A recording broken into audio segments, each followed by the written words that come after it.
Hi friends, అందరికీ నమస్తే. Friends, చూస్తున్నారు కదండి ఈ మామిడి చెట్టు ఎలా పడిపోయిందో. దాని వేర్లు చూడండి ఎలా బయటకు వచ్చేసాయో. మీకు గుర్తుందా? విషయం చెప్పకుండా గుర్తుందంటావేంటి భయ్యా? చెప్తాను.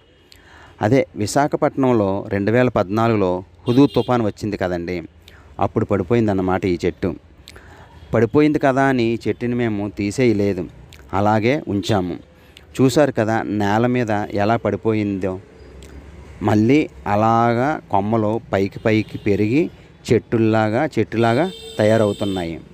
చూశారు కదా. నేను ఎప్పుడు ఊరు వచ్చిన ప్రతిసారి ఈ చెట్టుకి దండం పెట్టుకునే వెళ్తాను. ఎందుకంటే గత 10 సంవత్సరాల నుంచి అది పడిపోయినా సరే మా కోసం అమోఘమైనటువంటి రుచికరమైనటువంటి మామిడి పళ్ళను ప్రతి సంవత్సరం ఇస్తూనే ఉంటుంది. ఫ్రెండ్స్, ఈ చెట్టు నుంచి చిన్న పాఠం నేర్చుకోవచ్చు తెలుసా? జీవితం అన్నాక చిన్న చిన్న కష్టాలు వస్తాయి. మీకు విషయం తెలుసా? జీవితంలో కష్టాలు లేకపోతే అస్సలు మజానే ఉండదు. ఎలాగంటారా?